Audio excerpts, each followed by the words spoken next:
Hello, miners. Hello, podcast listeners. Welcome into Mining Minds. Welcome into the last episode of 2025. And it's been a hell of a ride through this year. Want to thank you guys out there for all that you've done to support us. We're continuing to grow. We're continuing to move and shake. And 2026 is going to be on fire like no other. So stay tuned. But we brought you a special podcast today on New Year's Eve. We kept this one in the bank for a little bit. It was kind of like speed dating this year. We got through I think 10 people, so it won't be long form, but you're going to hear a handful of different people at the Glizzy Golf. This tournament continues to evolve. Josh and Jimmy and their group out there continue to grow their event. They get engineers from all over to come into Elko, Nevada, play around a golf, meet new people, and enjoy some good times. So stay tuned as we brass out in 2025 and brass into 2026. Thank you guys all again. Happy New Year and be safe. Warning, explicit content. This material may not be suitable for children. Listener discretion is advised.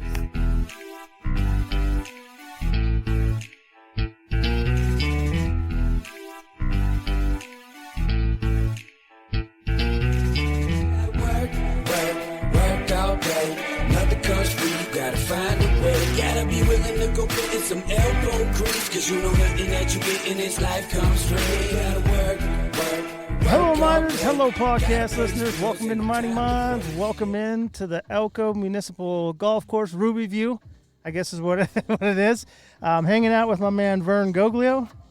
Hey, what's going on, guys? He's filling in for Dino today. And we're at the Glizzy Golf for a round two. It's a little drippy outside today, 50 degrees, something like that. But sitting down with Josh Hayes and Jimmy Macpherson Jr.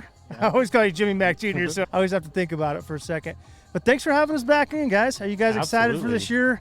Give us a little rundown of what we got going, maybe what the audience can anticipate. Oh, yeah. Well, we're going to have some very poor golf, as usual, but some sky-high times for sure. We got a good field this year. Grew a little bit from last year. We scrambled a bit to set it up this year, but we made it happen. Jimmy pulled it together at the last minute, but we've got kind of a couple hidden gems on the course this year. Okay. So the golfers, as they roll up, they're about to find out that we have a closest to the pin prize, a brand new vessel bag. So all you got to do is hit it close. You'll win that. Heck yeah. And then we have a little wager game on the back. Yeah, so you can earn yourself a poker chip and possibly some cash. No kidding. Yeah, if you hit the green in one.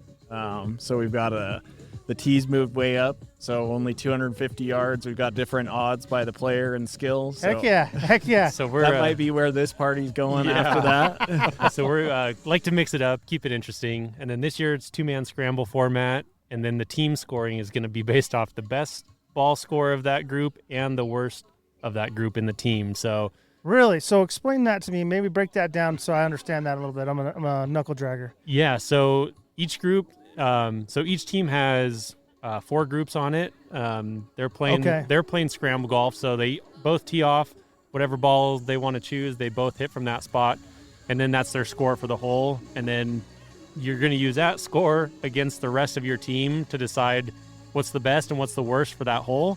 And then that's ultimately going to add up to your total team score. Gotcha. Yeah. So are they golfing as teams then? Yeah, so Okay. we had a draft, and so the team captain drafted 7 other players, and they decided who matched up together to basically maximize that low score, Yeah. but minimize the high score. So they couldn't just put like their 2 best draft picks together, because then your worst player might bring down your score. Yeah, So- you have to kind of average it out Yeah, and hope yeah. to hell that you're not screwing yourself Exactly. in the process. So we do have a rule hidden in there that you have to use at least 1 shot from every player on the hole. So keeps everybody engaged, everybody interested, and Heck yeah. having a good time. So how many people this year?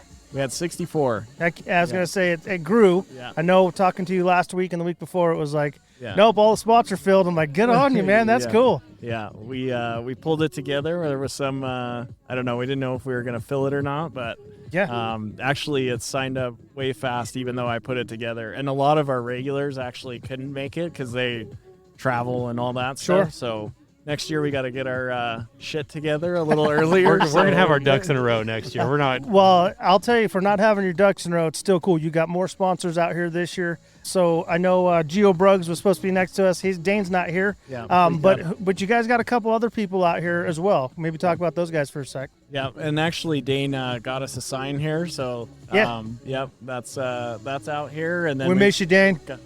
Miss you, Dane. We've got LeBear, we've got Pray for Life, we've got our own little sponsor, and then Trinity Realty. Heck yeah! And then you guys are out here.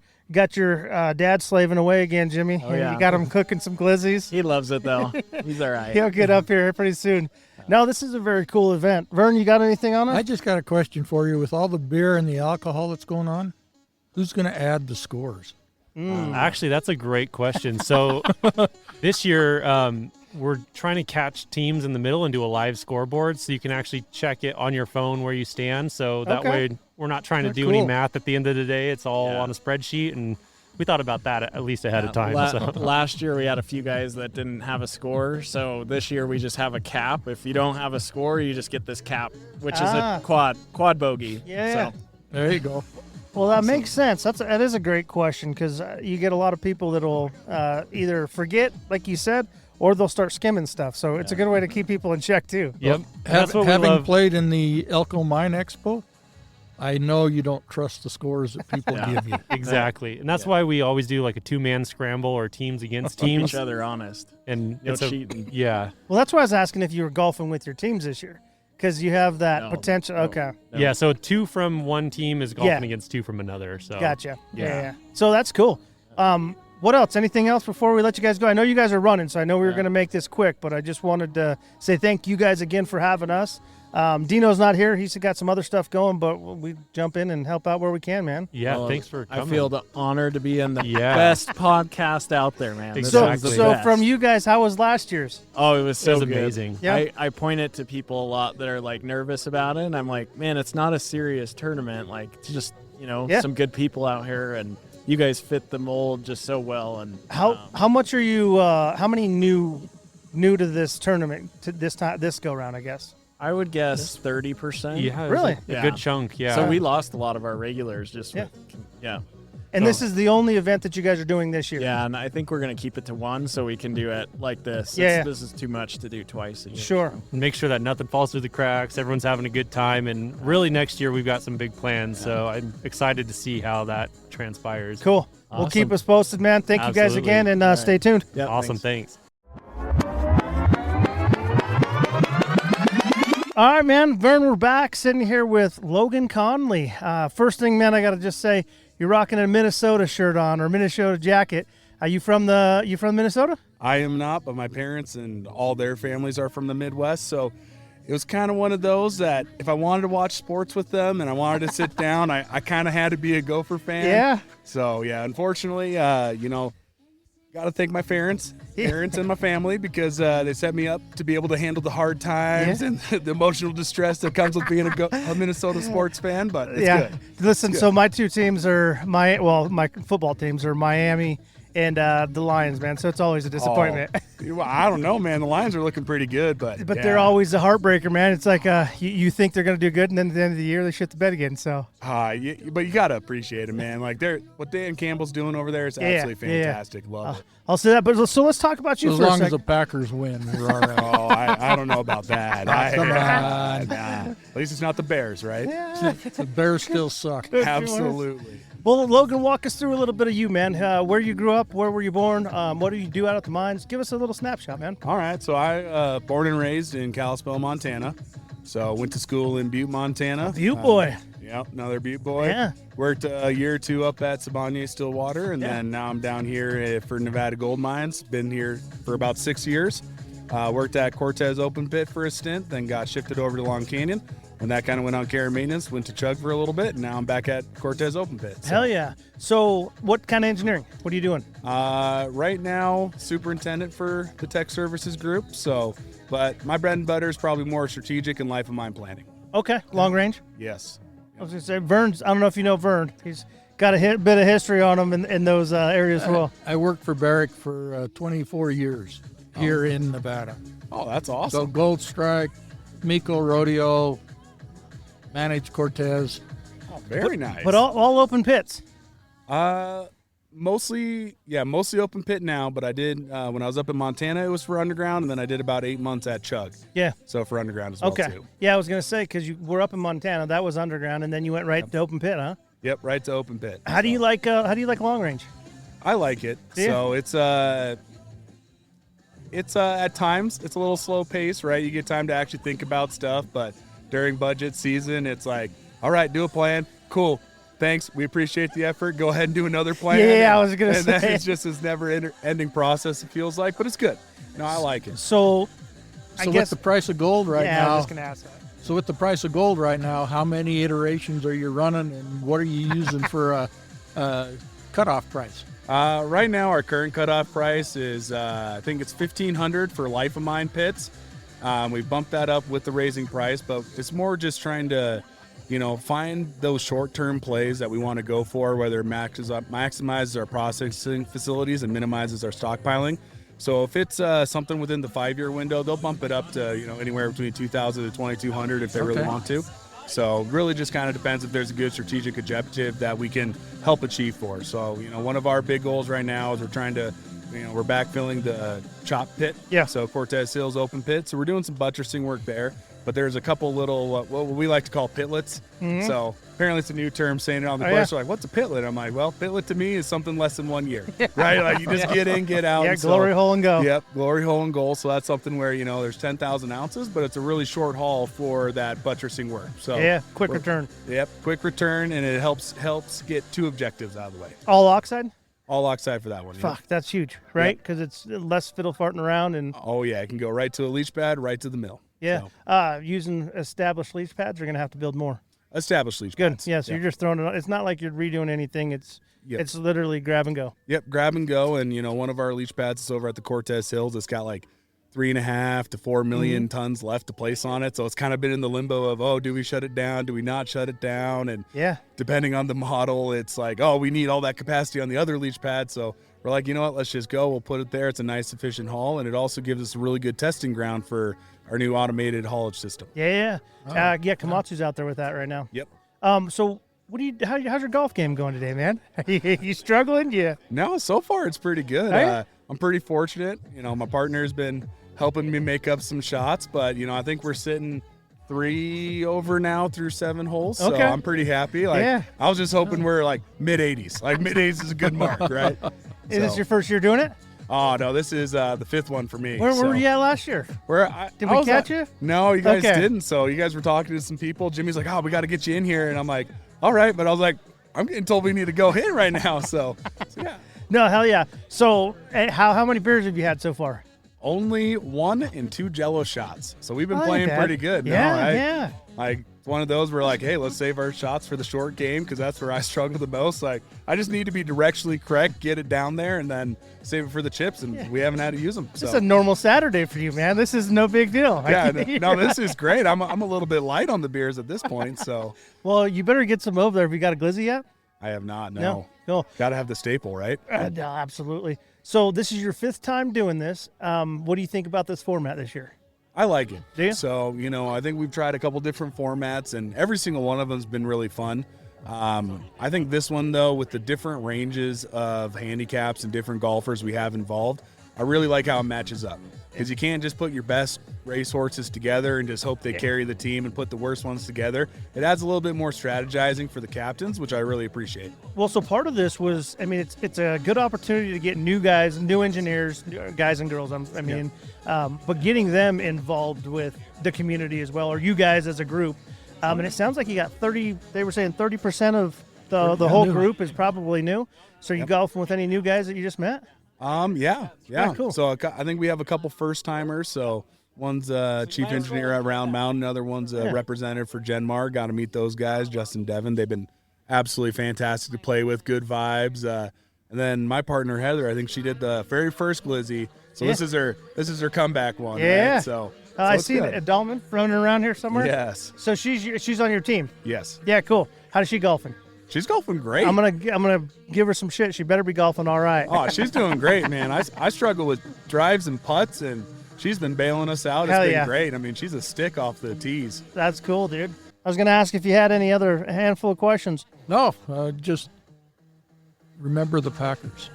Oh, I don't want to do that. I mean, I'm just hoping the Vikings can beat the Browns this weekend, so we at least have one talking point to the Packers. Well, I mean, we might get swept in the yeah. series, but the season series this year. But I don't know. We usually split. Yeah. But I don't know with our O-line. I mean, I think a wet napkin could do better blocking for our quarterbacks than right now. So, It's just fun to watch that division.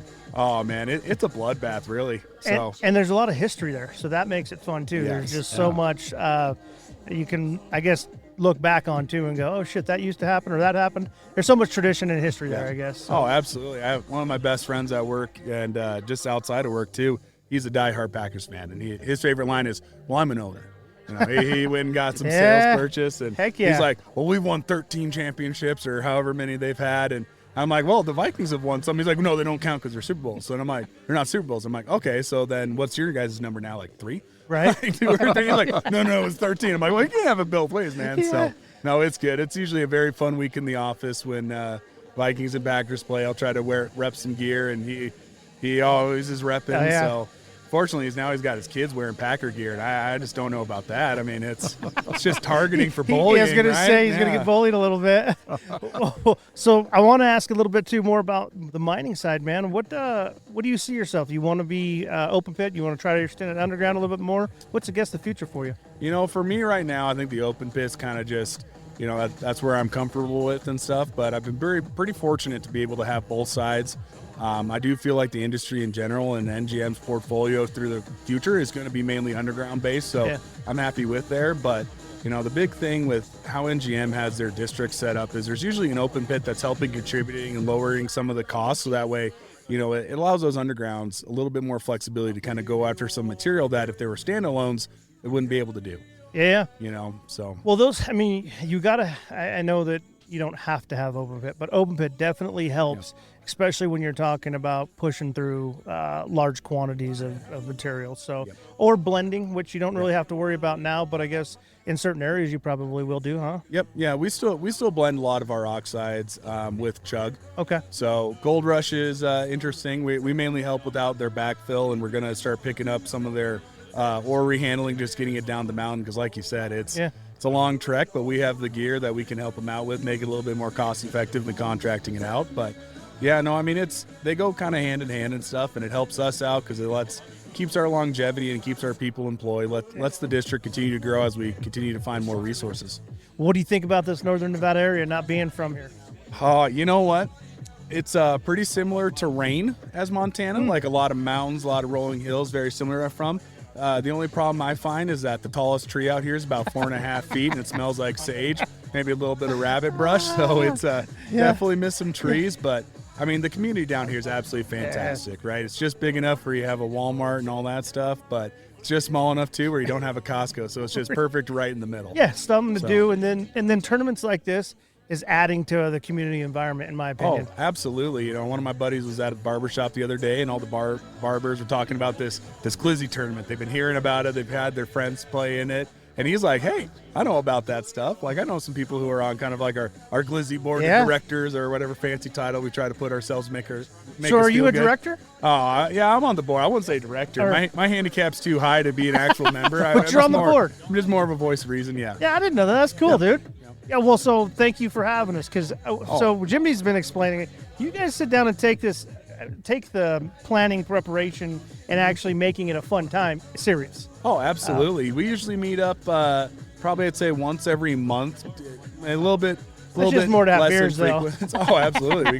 We go to Jimmy's office. We sit there, collaborate on some stuff. So, no, it's really good. And I mean, I think the efforts that Jimmy and Josh have done to really kind of help grow the image of this and the branding of it's been absolutely fantastic. Getting you guys here with Mining Minds, having you guys out here, we're getting more vendors. Like, I really like it. Yeah. It's just something, like you said, it really helps.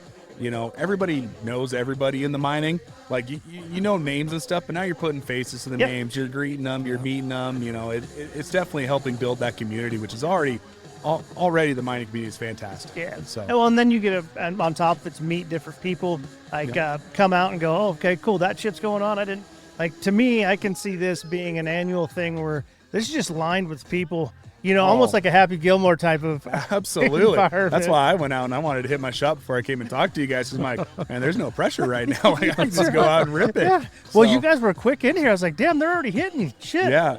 Oh, yeah. That might have been strategic a little bit. So, but yeah.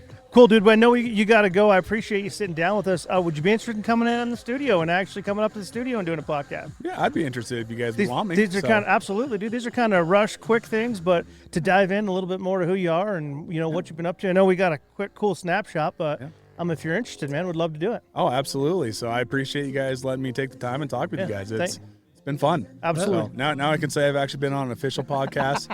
It's not just two or three guys sitting around a table drinking beers in college, like, hey, we could make money doing this. No, we can't. That's all we do. Yeah. There's no difference. Yeah. We're just not college kids anymore. Yeah. So. But Logan, thanks, man. Appreciate you. Of course. All right, guys, stay tuned. Sitting down with Justin. I didn't catch your last name. My last name's Samardzic. It's a little tough. Samardzic. What kind of nationality is that? God, my parents were born in Croatia. Okay. Grandparents too.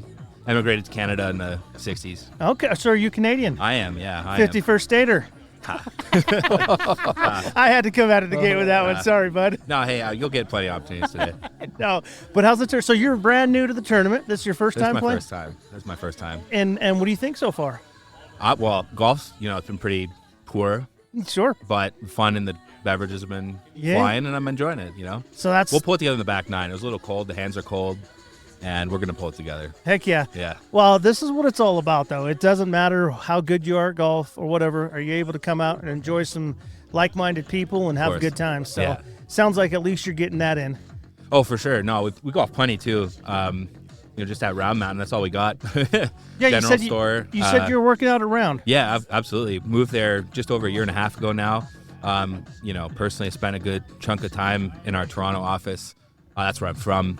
It's been a great experience so far, and worked plenty on my game. We've got a great 9-hole golf course out there, and that's just such a godsend. Like, in and around Toronto, it's impossible to find tee times. You got to drive an hour and a half outside the city and have one in our backyard.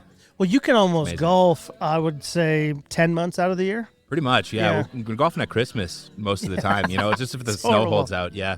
The sun's good. We're at elevation there, so the sun will come warm you up, and you're midday. You can golf pretty much year round. So if you're, what do you do at Round Mountain? Me, I'm the chief mine engineer at Round Mountain. I'm a mining engineer by background, so I run our engineering and planning department within the tech services group. For the open pit? Or for the open pit, yeah. I mean, our Phase X underground project.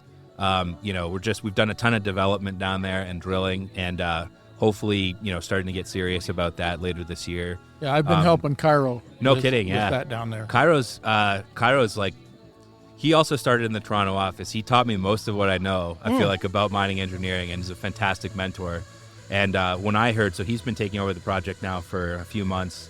When I heard he was joining us, because he came back from Brazil. Yeah. I was ecstatic. He's one of my most important career mentors, to be honest. And he's running a great project, and we're super excited about the prospects down there. But yeah, and part of the challenges, I'm just answering your questions preemptively here. The challenges that we're going to face, basically integrating the two technical teams, I think is going to be an exciting 18 months to 2 years before we get started in production at the underground. And it's a new time for Round Mountain. And it's a great opportunity to get people knowing different phases of the work. No, absolutely. I mean, obviously we made a huge bet on the underground as the future of Round Mountain. And it's coming back aces so far, and we have a bright future ahead for sure. Well, what made you get into mining? Can I ask you that? Oh goodness, I don't come from a mining family or anything like that. I grew up just outside of Toronto in the suburbs. I was lucky enough, basically, to just take part in a high school outreach program by with a major engineering firm out that way, Hatch, right, multinational. Yeah. Their head office is just in Mississauga, west of Toronto. They reached out to me as a high schooler, part of this special, after school summer program, like a STEM program type pretty thing. Much, yeah. And that's what I did in summer. I was kind of a dork back then, but it and now both. Well, listen, man, it's making you money now. Oh, big time. They I joined a mechanical engineering team there basically in high school, and just found myself reading about some of the big projects that they had going on at the time, like especially Koniambo, New Caledonia. I was following that very closely. Some Valet big expansion work, and I just Valet's enjoyed. big up there too. Oh, yeah, big time. And enjoyed reading about these like big mega projects. And I'm lucky to have had that exposure. And I will say then the choice to go into mining in university was luckily informed by me, and I'm lucky to have been in that position, and I've just not regretted it ever since. It's turned out amazing. Well, so how long have you said, 8 months or so you've been around? Oh, a year and a half now. Oh, year and a half. I'm sorry. I don't know what I got. No, it sometimes feels longer, sometimes feels shorter. Well, cool. I just got the cue that your team's going. Are we? So, Oh, no. So I do appreciate you sitting down, man. I'd love to have you talk some more. Well, it's good to meet you guys. Yeah, I gave you the pitch already. Round Mountain, it's a great place to be. So it is. You can golf damn near all year long. Heck, that's the big draw for me, if I'm being honest. And that plus technical staff, opportunity there. We've personally been running plans out there for many years now, and to go and be a part of the team delivering on those plans is the best move I made in my career, frankly. Well, haven't regretted it at all. I'm glad we caught you before all the beers. No kidding, Because your corporate group listens to us quite a bit. Oh, do they? No, I'm just joking. Apologies in advance. No. Next time I'm down there, I'll give you a shot and you can buy absolutely. me a beer. Yeah, please. No, Kyra knows where I live, so we'll get connected. Real quick before you go, how have you been golfing? Oh, not great. Not great? We've just straightened it out. It was a little cold to start the morning. Sure. We're the first group to tee off. A little cold to start the morning, warming up with a few beers. Everything's kind of straightened out since then, so I think we got looking up on the back nine. You leveled her out. Yeah, we're going to try. Good, We'll contribute 1 or 2 scores here. Well, thanks for coming and sitting down, man. Oh, shoot. Appreciate it. You have a good rest of your day. Oh, you too. Nice to meet you. What's up? Welcome back. We're hanging out with Jake Oakley, man. Welcome back. This is the second go-around. We talked to you last year. Second go-around, man, yeah. How you golfing? Even par. Even par? About as many drinks. Is it a truthful par? True par? Had to fight for it. Yeah. You know, my liver's gonna not like me tomorrow, but So your team's up this year. You guys are doing pretty okay. How many holes are you in so far? 7. 7? Okay, so you're halfway through. It's 18, so you're halfway through it, or damn near. Getting there, man. Getting there. Well, good, dude. So talk to us a little bit about this year's tournament, man. What are you thinking? How you think of the format? What's your go on it? Yeah, I'm always in favor of a 2-man scramble. I think it's the fairest version of a scramble that you can have on the golf course. You know, you got the other team keeping you honest, but you can still take all the fun out of the normal scramble format. Yeah. So I'm always in favor of it. Who you partnered with this year? My friend Tommy. Okay. Also a southpaw, so we got the lefty combo this year. Yeah. So were you a captain? I am, yeah. So you got to draft your team. I did, man. When did draft take place? Last Friday. Okay. So any strategies on how you would have drafted, what your thought process was? I like to draft on vibes and the ability to drive the ball far. Yeah. And I found that in my team this year, and I like what I've seen from them so far. I like that you draft on vibes. On vibes, man. So if you don't know somebody, how do you know that you're going to vibe with them? See, yeah, that's a good question. My personal experience, I only draft people I know.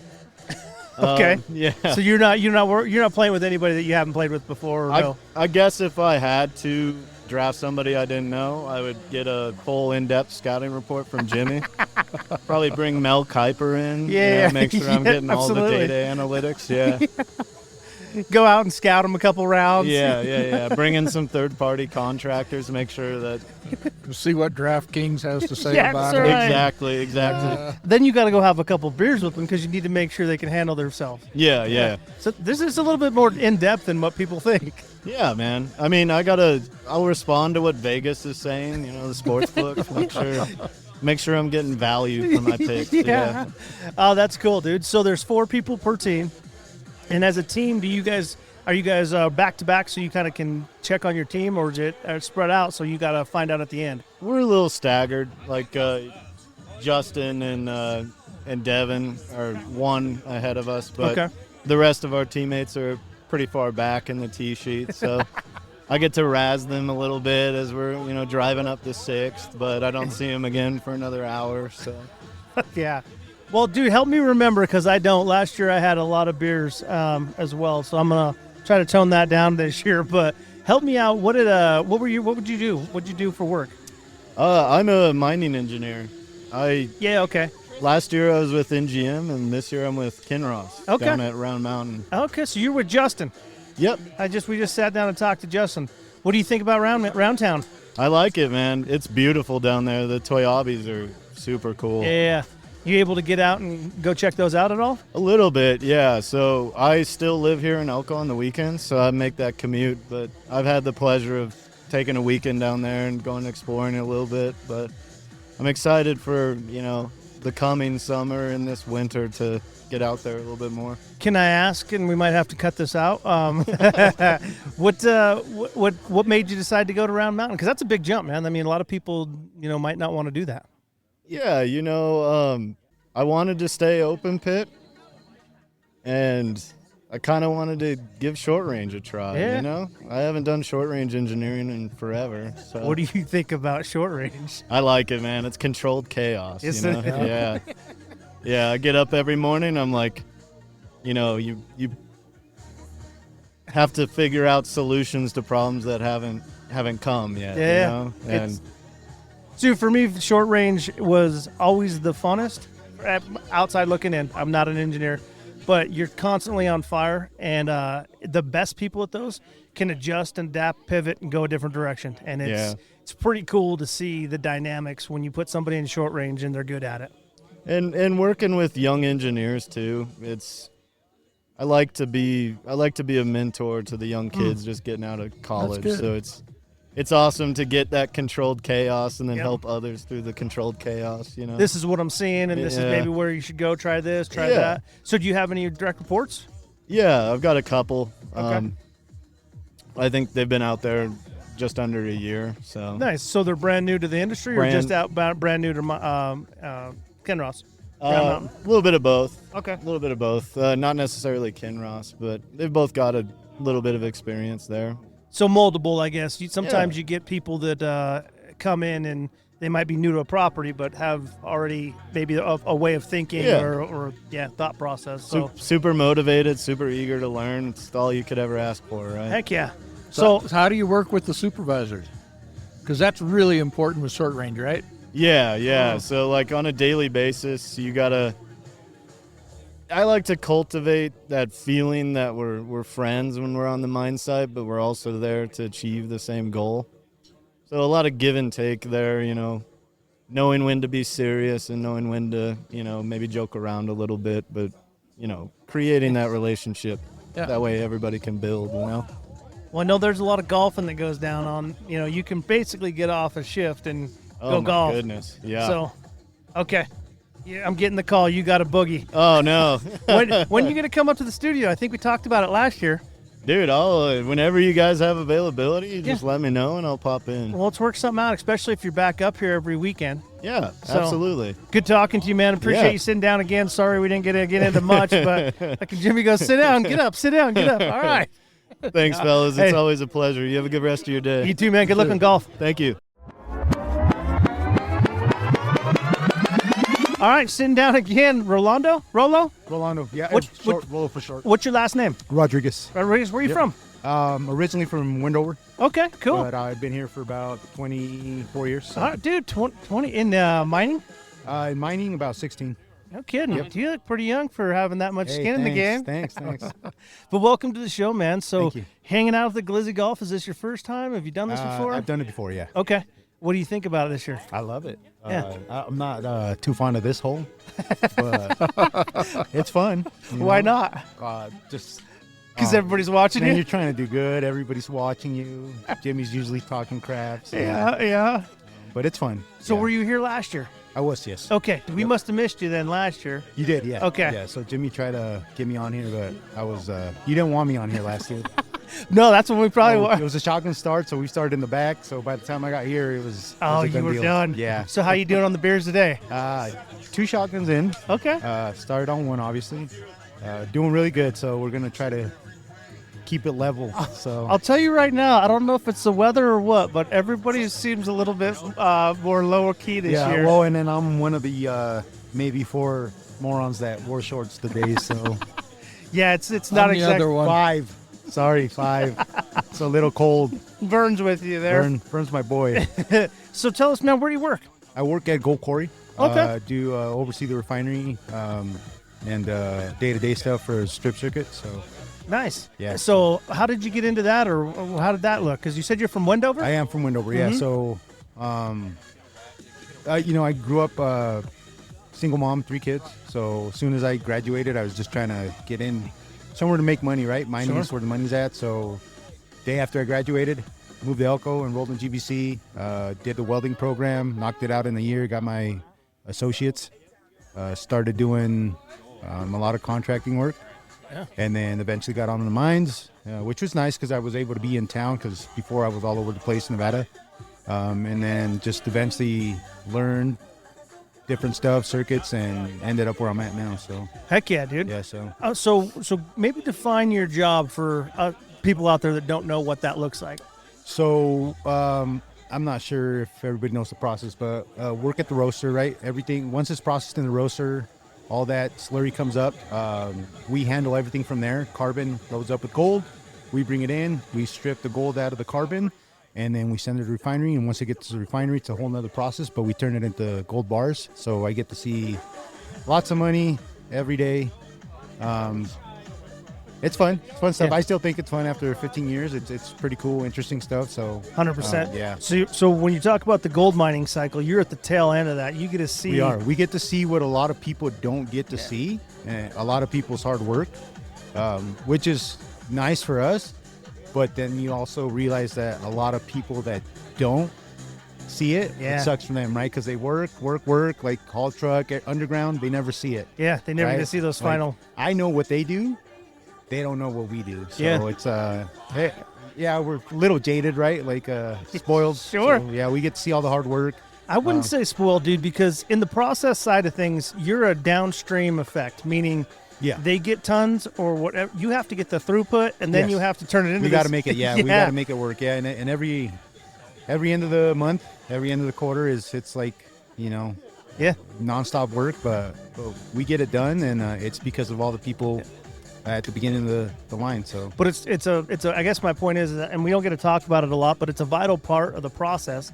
And then in the processing, so you're even at the tail end of that. Yeah. And so when you say you basically take the carbon and squeeze it out, for our listeners, how I understand it is, your carbon's like a sponge, and gold gets trapped in the little holes. Yes. And then when you're talking about stripping it out, you're basically squeezing that sponge to get the gold out. It's a chemical process. Yep. So we add chemicals in hot water, really hot water, about 233 degrees to get it out. So we leach it out with cyanide and hot water. So that's how you get it. It's a long process, but it's fun.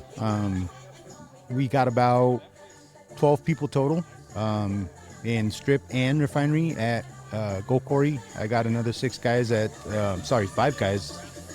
Gold Strike, and man, those guys, everybody, they just do an awesome job. So they're cruising. Yeah, they cruise every month, man. They do it somehow, some way. We make it work, and it's good. It's fun. Definitely never a dull moment. So, but busy, very busy. Yeah. Well, and you're dealing not so much where you guys are at, but processing is dealing with the blending and it's baking a cake. They that's why I said we're a little spoiled, because they get to deal with like that. We're at the tail end, so whatever they got through, like we have to deal with it, but we just got it already. That's right? the same. Yeah. So those guys, I don't envy them at all. The blending, the roaster, all the op stuff, like I don't envy that one bit. So they do a good job. Yeah. They Well, make it easy for us. So real quick, because Jimmy's giving me the thumbs up again that we got to roll. Family, kids? 2 girls. Okay. 12-year-old and a 6-year-old. Cool. So yeah. Just getting into it then, man. I mean, they're getting to be where they're. I think I started later.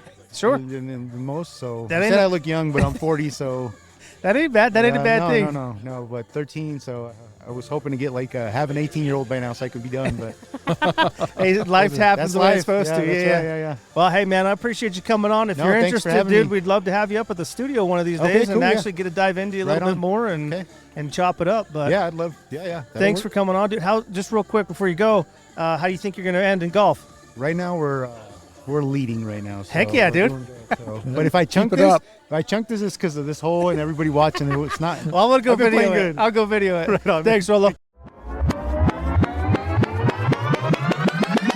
Sitting here with Lauren. Lauren, what's your last name? Shyluk. Shyluk. What type of last name is that? What is Ukrainian. Is it? Yep, I'm from Saskatchewan, Canada. Okay, so another Canadian. Talking shit earlier, and I said the 51st stater.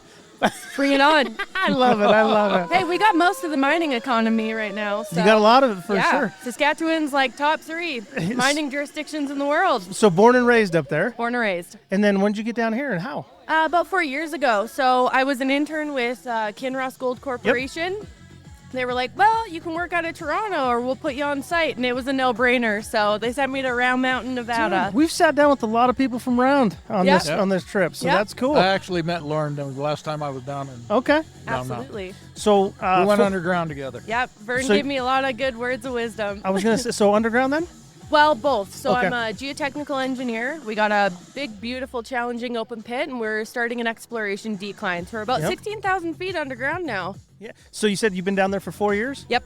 How do you like it? I love it. Do you? Yeah, I love it. What made you get into mining? That's a great question. So I, in the 8th grade, had the opportunity to tour a potash mine underground. 14, 15 years old. I'm a Tonka kid, so I went underground and I said, this is the coolest place I've ever been. Yeah. I don't know what this is, but this is what I want to do with my life. So 12th grade rode around. I was, end of high school, didn't know who I wanted to be or what I wanted to do. And Dad says, shit, you should go into engineering. Okay, Dad, what's that? Survived my first year, which, pat on my own back, not the easiest thing to do. And got into geological engineering. So okay, why geology or geological? Got me into mining. Yeah. The streams through the U of S to go into mining are mechanical engineering, chemical engineering, and geological engineering. You don't want me doing chemistry, and you don't want me touching a piece of equipment. So I love it. You know your boundaries. You're like, this is the direction I need to go. I get to play with rocks all day long. It's amazing. 100%. Yeah. So you got down here and 4 years ago. Yep. What do you think of Round Mountain? I think it's fantastic. It's a pretty challenging, geotechnically complex pit. When I came down to Round Mountain, they actually started me as a metallurgist. So you got to the chemical side. Yeah. Survived for a year, thank God, but then finally got to go towards my passion of being in geotech. Yeah. So it's great. And I mean, at Round Mountain, I got a big pit to play in. I got a cool underground to develop in. It's one of the best places in the world to be right now, in my very unbiased opinion. Sure. Yeah. Well, that makes sense. So you said you met Vern down there. This was a couple months ago or something, I'm assuming? A couple months ago, about that. I was just curious if you guys met at the local bar there. Because there's only 2, right? There is. Unfortunately not, but maybe next time. Yeah. Next time I'm down there, we damn sure will. Absolutely. How you golfing today? Yeah, not bad. Okay. Just hit a 7. Right. So you know. Do you golf a lot down and round when you're... I mean, the only reason I golf is because of Round Mountain, because it's pretty much the only thing to do in town. So this is the only reason to really golf. Ain't that the truth? I don't know where mine is right now. I just slammed 3 I just Jello opened shots, I just opened that. I haven't drank it at all. So Thank you, it's sir. all yours. I appreciate it. Yeah, you bet. How many shotguns have you had to do so far, if any? 2. 2? That ain't bad at all. No. Oh, she says 3. No, we did. Oh, you yeah. There's more on the deck, though, for sure. So is this your first time at the Glizzy? No, it's my second. Okay. Yeah. Were you here last year? I was not in the September one, but in the spring one. I was going to say that we must have missed you because we were here for September. Yep. Cool. What do you think about this year's setup? I think it's fantastic. Yeah. It's the first time I've seen the party hole, and just seeing what Jimmy and Josh have done has been amazing. I'm glad to be a part of the Glizzy. It's a great opportunity to, chat with other engineers, chat with other geologists, everyone else in mining. The mining community in Nevada is just so welcoming and fun and supportive. So I love being here. I get to see Vern again. Come on now. Well, I don't know if that's a plus or not. I would say so. Yeah, the mining industry is so small, you never know who you're going to be working for next. Yeah, absolutely. Right? Ain't that the truth? Kind of have to be careful who you piss off. So are you telling me I got to golf a little bit better then? No. Or drink a little bit better. There Drink you a go. little bit more. Yeah, perfect. Yeah, everybody out here is doing a good job of drinking, but it does seem a little bit calmer than we saw last year.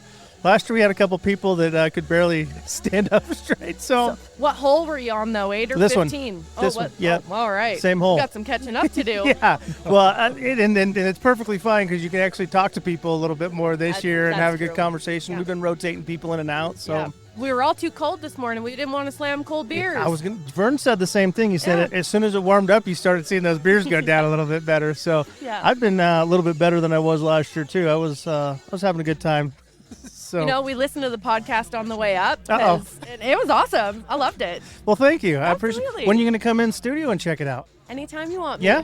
I've always wanted to be a guest on your podcast, Heck yeah. so I appreciate this opportunity right now. I'll hook you up when we get done here, and we'll set something aside That so you sounds come up. fantastic. Do you live in Round Mountain most of the I time? am in Round Mountain. Hadley? Yep. Okay, so then Yep. you just traveled up specifically for this. Heck yeah. Okay, cool. Yeah. What are your plans for the future? I mean, what do you see yourself doing in the geotechnical field, or do you?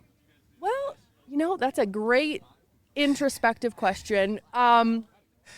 You know, I'm kind of at this point in my career where I'm like, all right, do I pivot and become a subject matter expert, or do I try and become a generalist and go into more of a management stream? I don't really know yet, but I got a lot of people barking up my tree, being like, "Hey, I want you here. Hey, I want you here," and I'm like, I'm very happy where I'm at Yeah? right now. So. So are you first generation miner Yep. technically? Okay. Yep. All my family came from farming, so Oh. I just farm dirt and rocks instead of wheat and canola. Yeah. The two essential things that you need. I mean, if it can't be grown, it has to be mined. 100%. And so you're on both sides of that. Yep. So then, in your opinion, I guess not your opinion, but your parents' opinion, what did they think when you told them you were going into mining? Oh, they were elated. Were they? Yeah, they were elated. I'm one of the first in my family to get a degree, let alone engineering. So Cool.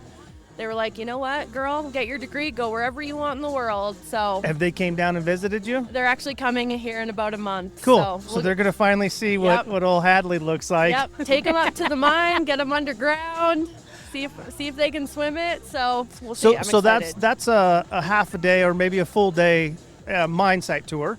But what are you going to? How long are they here, and what are you going to do the rest of the time? I mean, let's be honest. My parents fly down to Nevada to go to Vegas. Sure. Yeah. So they're going to come up, see us. I'm a talker. I can show them that mine site for 3 days if they wanted to, but... So we had the opportunity to tour that, I want to say 2 years ago with Aaron Witt when he was down there. Awesome, yeah. Yeah. And you guys there's a good culture down there. Everybody was happy. Everybody loved their job. I thought it was fake for a while. And I was like, damn, are they setting this up somehow? I'll tell you what, sometimes I dance down the hallway, you know. But it was pretty impressive because there was, again, that culture that you talk about. Yep. It was very, very, you could see it very much out there. Yep. So- Oh, that's cool to hear. We take a lot of pride in that, you know. We've really started to diversify and get some talent from other mining companies in Nevada, and they seem to be really enjoying that Kinross culture and just how interdisciplinary we are, right? Yeah. The favorite part of my job is I get to go, you know, hang out with one of the mine shifters for half a day and see what they're seeing in the pit and learn from them, and you know, just spend time with all the departments and everyone involved in the process. Even processing, they're like, well, what does geotech do? Okay, hop in the truck, let's go show you.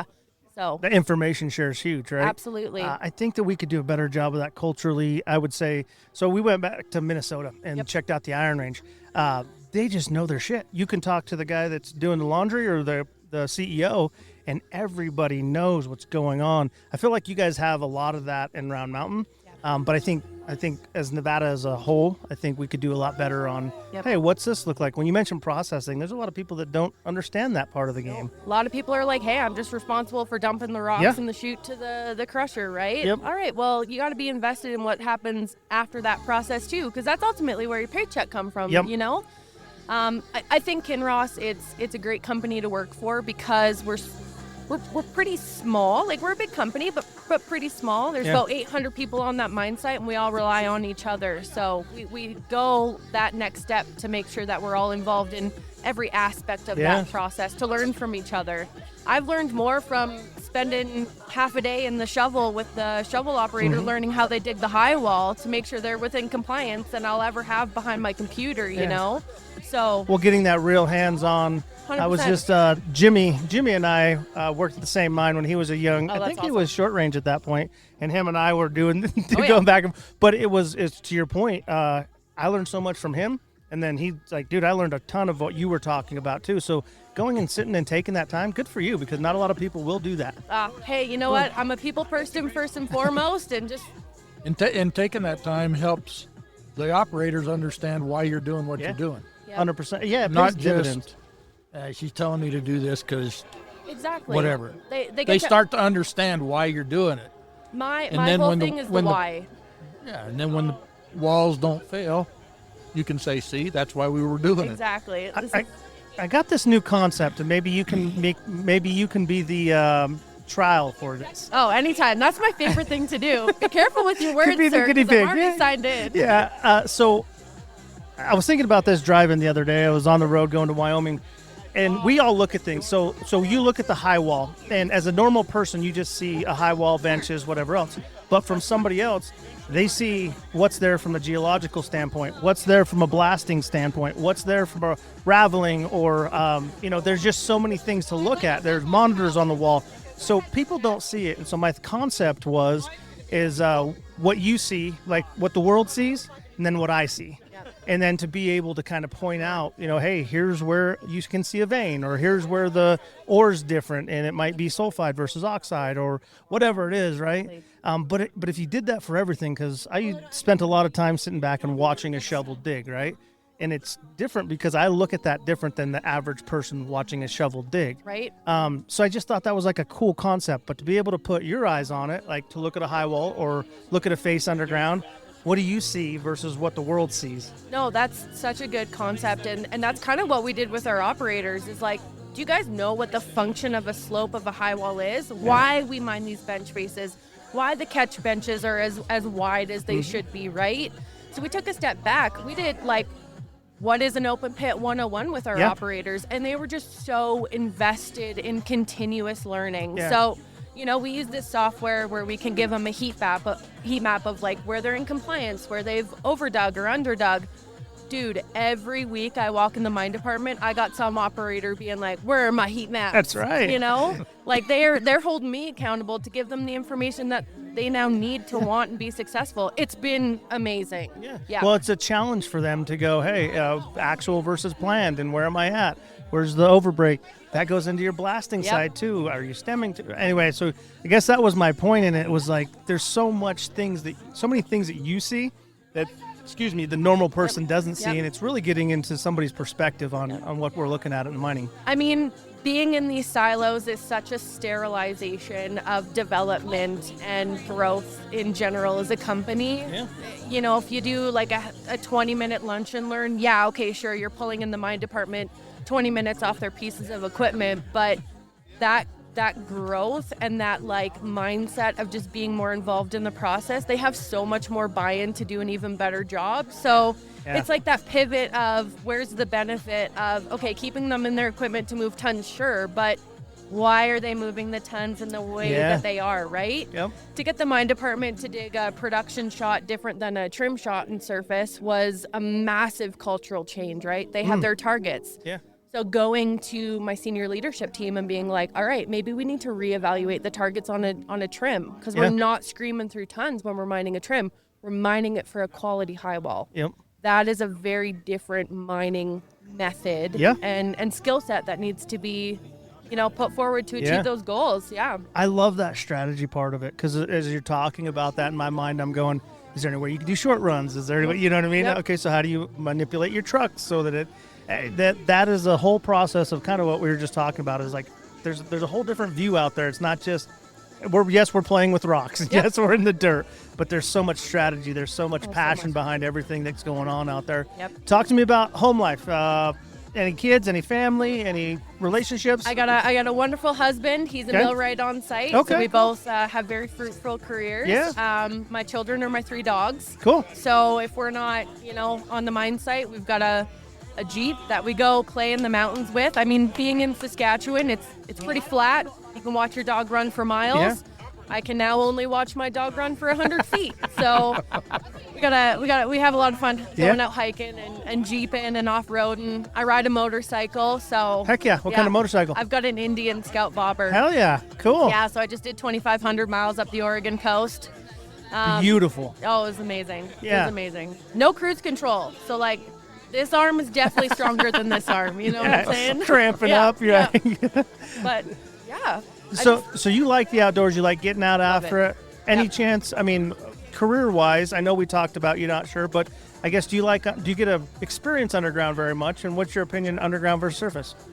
That's a really great question. I find underground absolutely fascinating because it's new to me, and it's what I got interested in mining with to begin with, being in an underground potash mine.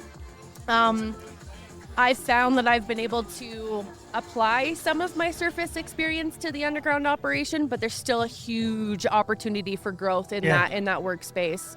And that's kind of why I asked, because I love surface. That's where I started too. You get to the underground portion of it, there's just a lot more variables. There's a lot more things to consider, and you're usually chasing smaller ore, so every decision is going to matter a little bit more.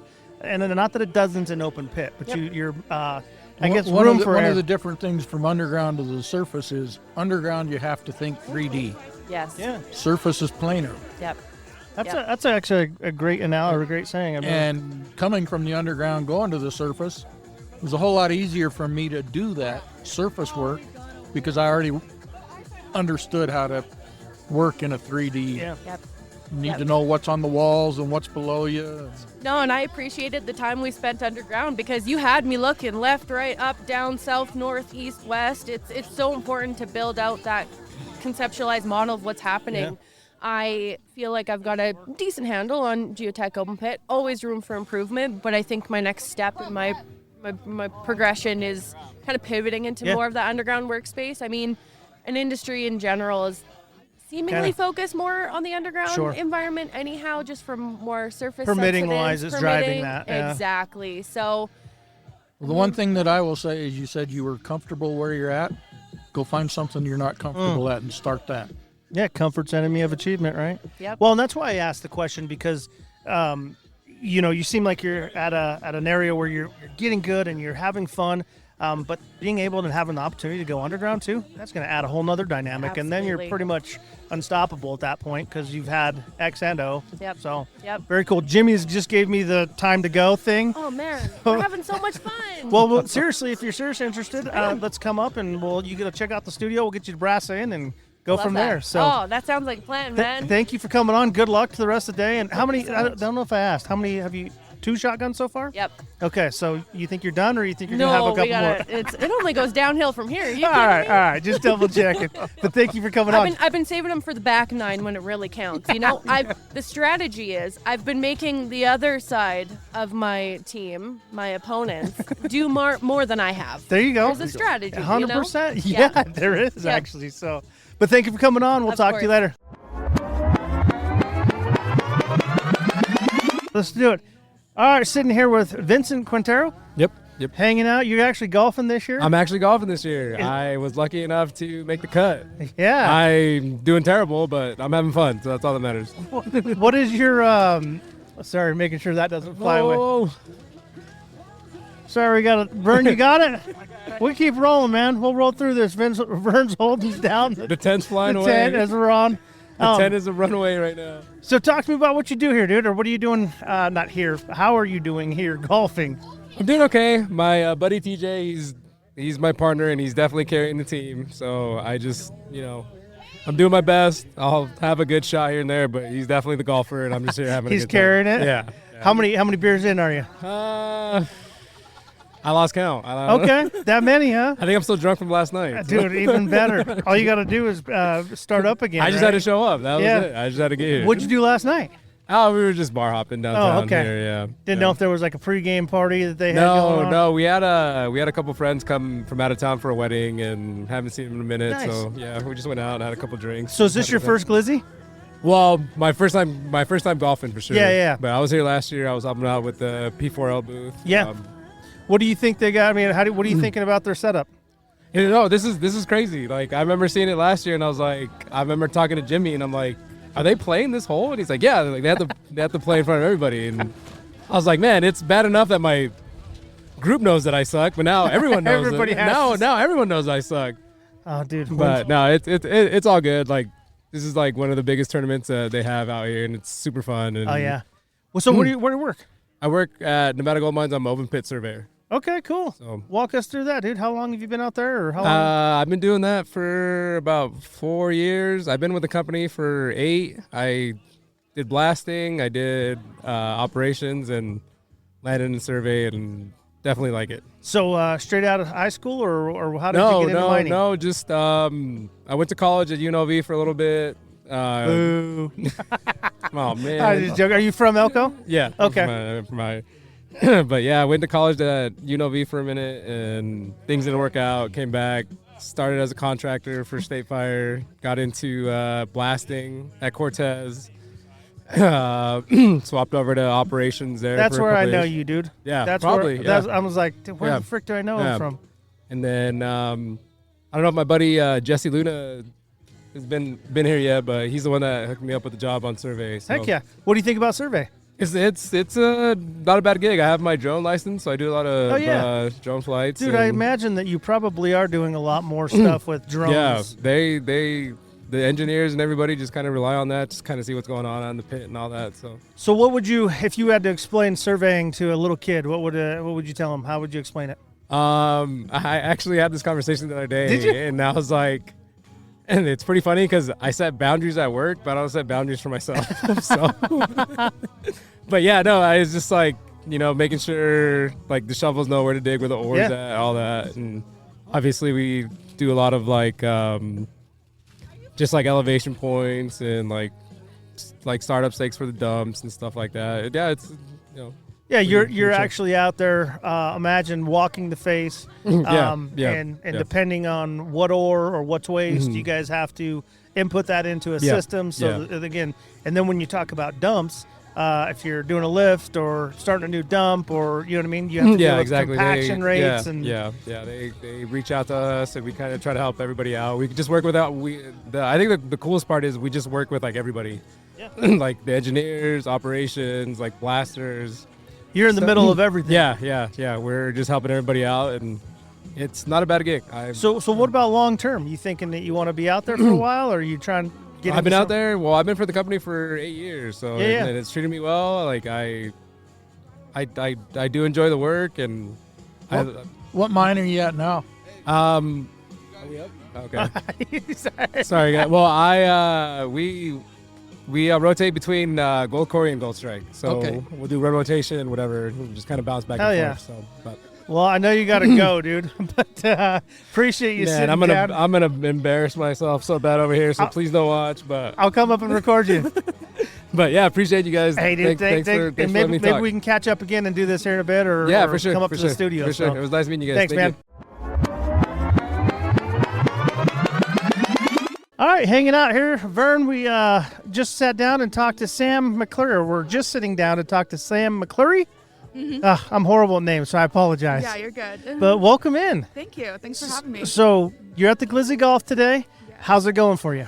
It's going good. I've had some better days. I've had some worse days. But can't complain about today. The sun's out finally. So we're doing good. Yeah, the sun came out and so did the wind. Yeah. We about blew away the last time we were chatting. Yeah. So what do you do? I am currently an environmental engineer at Carlin Open Pit, but I studied mine engineering, so that's what most of my history is. I just recently transferred into that role. How long have you been in the industry? 4 years now. So all 4 years out in Elko with Nevada Gold Mines. Nice. Longest place I've ever lived, so can't complain. Where are you from originally? Mainly from the East Coast. My family was military, so we moved every year. So really? It's kind of how we ended up here. For me, is I learned about mining, got into the industry, and it's been cool to live somewhere for 4 years. I've never done that before. And Elko's not too bad. So you were always a new kid? Uh-huh. Very good at being the new kid. So you said you're kind of out east. Where at? Lived in Northern Virginia, North Carolina, Ohio, West Virginia. Okay, so east, Texas, Colorado, got all of it. And so you're used to being new. Yes. And now you're actually in your, I guess would say, adult years. You get to actually settle down a little bit. And that's just what I did. I bought a house out here and I've settled down. And it's been a great place to settle down. Good for you. So what made you decide to go into environmental engineering? It was just kind of on a whim. So I started out with underground mine engineering, and I loved that. And then I got the opportunity to go to open pit. And my whole thing, my entire life is just about learning new things. So I took that to go to open pit. And then when I was there, I eventually moved into like a midterm planning role where I worked a lot with the environmental department. Yeah. And then once I kind of learned more what environmental does, I was like, let's do something else, learn something new. Oh, cool. So that's what we're doing. Well, I was just curious because a lot of times you get people in an environmental role, and people don't realize how impactful that role is on a mine site. And so I guess maybe explain that if you had to explain that to a kid, what does that look like? Yeah, environmental, where I'm at, does all the permitting for everything new. So any new waste rock facility that you're building, new pit limits and stuff like that. So for me, especially having that engineering background from the mining side, it's very helpful because I can open the DESWIC and see, and I'm a good translator between the two groups. So that's been very helpful. But honestly, anything can't start until we have environmental permission. So it's been cool to learn more that legislative side and the permitting side. Well, and then when you talk permitting, depending on what type of permitting, it takes generally years. Yeah, it can. And oftentimes you don't get to see the rewards of the work that you put in there. So it's sometimes a thankless job as well. Yeah. But how did you even think about mining? I went to college at Colorado School of Mines, and I was not going to go into mining, didn't know what it was, but I just showed up to a lecture one day, and it was about corporate social responsibility in mining, and I was absolutely fascinated, and my friends were falling asleep. So they were like, hey, we think you should really check out what mining is, and then took a class in mining and changed my major, and the rest is history. Really? Yeah. Was that pretty early on in your college career? Yeah, it was freshman year, first semester, and it's like a class that everyone skips and stuff, so I just kind of got lucky that I showed up and was there at the right time. But what about the corporate social responsibility? So I did my minor in leadership and social responsibility, that corporate social responsibility role. I'd love to get into it one day, but right now I'm really enjoying just learning everything. So environmental is definitely going to help me shift in that direction one day soon. 100%. Well, and then with the engineering background, you're going to have quite a bit of knowledge on how things work and then how to outwardly communicate that. Yeah. Especially, like I said, the environmental. So is that something that you're hoping to get into? Yeah. Okay. So I'm enjoying being in it now and seeing where it takes me. A lot of people have like goals on where they want to be, and it's not to say I don't want to grow in industry and like have goals set, but I found that if I had followed the goals I initially set for myself, I'd be in like a corporate social responsibility role, not doing what I originally thought. So for me, my goal is just to grow and learn these days and see where it takes me. I think that's such a huge asset to have because you can plan too much and miss opportunities when they come up. I'm not saying, I guess that's how I live a little bit, is to kind of freely be open to whatever opportunity presents itself. So that's very cool. So just bought a house. Yeah. Do you have any family, significant others? No. So you're single? Single out Any here. guys out there? No, very open. But if there is any guys out there that are interested. Not opposed. Elko's a tough place to date, but I got all the stuff, so I got the house and That's cool. got a dog. That's enough. So has your family been out to see you? Yeah, my parents love to come out. My brother's come out a few times too, so it's not too bad. My parents are like 6 hours away in Utah, so it's not too far. So what do they think? They like it. My dad's really fascinated, so he always did the Army route, and that's what my brother did. So they're kind of fascinated that I took this different opportunity and went some other direction. So they have no clue what I do, and when they find out that I'm moving 400,000 tons a day, they're like, wait, what? You plan for 400,000 tons a day to be moved? I'm like, yeah, sometimes I do. That's super cool, right? Like, we don't step back and think about that enough. Like, and that is the problem with a lot of people. They don't understand what it takes to make a cell phone. Yep. Yeah. No, that's exactly it. Again, 4 years here. Have you been at one property for 4 years? Yeah, so I started out my time at Cortez Hills Underground for the first year. Loved that. Then I got the opportunity to see what open pit was like. Did that for the last 3 years. And then in July is when I transferred to environmental, so pretty new to that position. Okay. So Still out at the Cortez property? I'm now with Carlin. So Carlin open pit and then Carlin environmental. What do you like better? I love them both. They're so different. You'll hear really interesting things from both people, and underground will always argue that they're better, but I think they don't have an understanding or respect for those in open pit yet. They just don't understand it. So I've enjoyed the opportunity to see both sides and have learned both sides. And now it gives me the flexibility to kind of do whatever I want and have a conversation with all the groups, which has been especially helpful in environmentals. I can talk to the underground people with permitting, talk to the open pit, and understand all sides. So even though it's the same company, even though it has the same DNA, is it fair to say that every mine site's got their own little culture? Oh, yeah, definitely. Yeah, I was going to say, so that's a cool experience, too, to stay within the same company, but be able to experience the different sites and cultures that they offer. Yeah, and it's really cool to see how like each person kind of shape the culture itself too. Like as you get new people on the team, that culture's constantly shifting and moving forward. I was going to mention that because this guy to the left of me started the Cortez Underground. Oh, nice. So you were the mine manager out there when that happened, right? Yeah. Yep. Cool. Him and a handful of people. So I'm sure you got to see a lot of the old stuff that he implemented or put together or whatever else there. How do you like being closer to home? So for the audience listening, if you don't know Cortez and Carlin, and if you're out at the underground, it's probably an hour and 30 minutes, hour and 45 minutes by the time you're up the hill. Then you're probably an hour away now? It's like an hour 15. So Okay. I would say it's not much of a difference for me. It's a little bit closer. Catch the bus like 10 minutes later in the morning. Okay. But yeah, it's all right. What rotation are you working? I'm on the 4-3, so Nice. not too bad. Yeah, so you got to work straight days, 10 hours a day, go home, call it for the weekend. Can't complain. Yeah. Can't complain about that lifestyle. So what's the biggest difference when you go from a, let's call it an engineering role, into a environmental role? What would you say that the biggest differences you see there? Engineering doesn't really, they have to go through environmental to get the permitting and permissions and stuff like that, but they don't have to read the permitting and read the writing. They're just taking quick notes, doing the design work. And now that I'm environmental, I'm doing the more typing out the permits, reading them, making sure we're following them and stuff like that. So it's a lot more like literature that you have to read and understand and process, and communication with the state and stuff like that. But it's been kind of cool because I've been able to catch things that the environmental team would not know because they don't have the experiences I do. Yeah. And then also I can catch things like vice versa. So how about how big of a, I would say risk or liability when you're doing these permittings? I'm sure you have like 3 or 4 checks because you got to state it the right way, make sure it's done. There's a lot of, I guess, red tape to make sure that you get done right. Is that a fair statement? Yeah, and like since I'm new to the position and everything, so if I'm like writing or something, you always have like supervisors checking before we even send it off to the state, because you really want that to be a final package compared to when I was in the mine engineering role. You know, supervisors wouldn't check a lot of your work. They just trust you, and it's not that my supervisors don't trust me. It's just you have to have a more finalized package now and stuff. Well, it's going externally, and it's got a lot more weight behind it.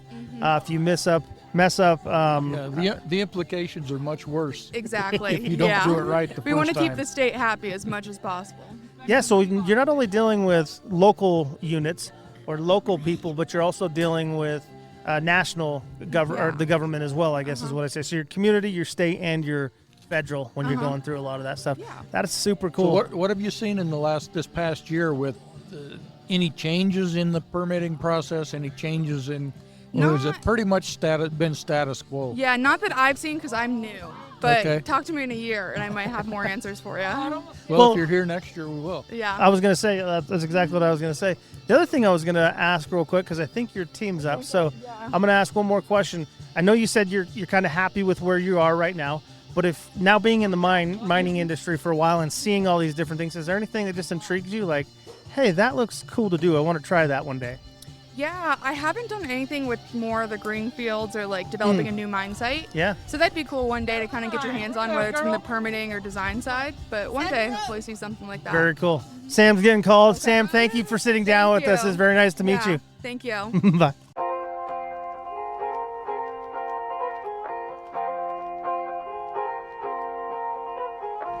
Eight, 7, 6, 5, 4, 3, 2, 1. Fire in the hole!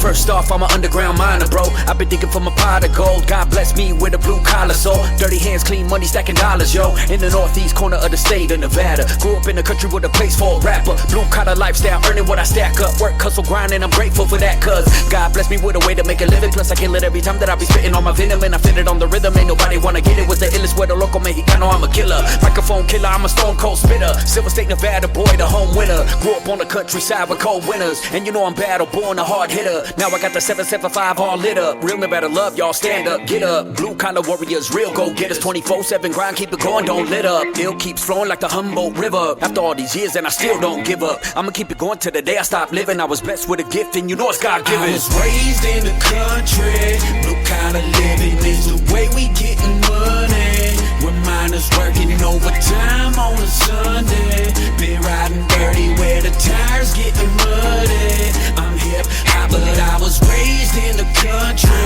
A mining town with dirty hands get clean money. Can't get up, give a fuck about nothing. I'm hip hop, but I was raised in the country. Go country. This, that, go country round here. Everybody ride big trucks round here. Some hate, some give love round here. Bitch, I learned to give 0 fucks round here. 775 came up round here. Hustle, get my paper up round here. I'm the top dog spitting raps out here. Everybody know Ill Zach out here. Like a van to Holyfield, the realest deal. I kill it, will was killed, yeah, meals are killed. Suckers better chill where they be stepping the ill. Cause I be cooking and burning the metal fuego the grill. Fire up the meal, there's gold over here. Lyrical gold mine, so you know the drill. With the beats and rhymes and also deep in the mind. And my work hustle grinders, I'll pay my bills. Ripping the sound like a drill in the ground. Drilling it out and I'm rigging it out. Loading explosives in it by the pound. Hitting profound like I'm spitting around. Loading and mucking it, dumping and trucking it, baby. We hustling, digging it out. Give me the bonus, no ain't nothing funny. Deposit the money in my bank account. I go harder than drill still, cause you know I stay jamming like backfill. I be getting that bag filled with big bills. You would think I was trafficking crack deals. No, it's all hard work when I'm doing my thing. I come back on the track like a boomerang. Every time I spit raps, yeah, it gets me paid. And I earn my paychecks deep inside the cave. I was raised in the country.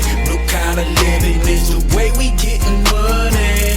We're miners working overtime on a Sunday. Been riding dirty where the tires getting muddy. I'm hip hop, but I was raised in the country. A mining town with dirty hands get clean money. Can't get up, give a fuck about nothing. I'm hip hop, but I was raised in the country. Go country. It's that Wild Wild West shit. Go country. That deep west. They had to get western with it. Y'all be safe, man. Get that money. Elko County shit.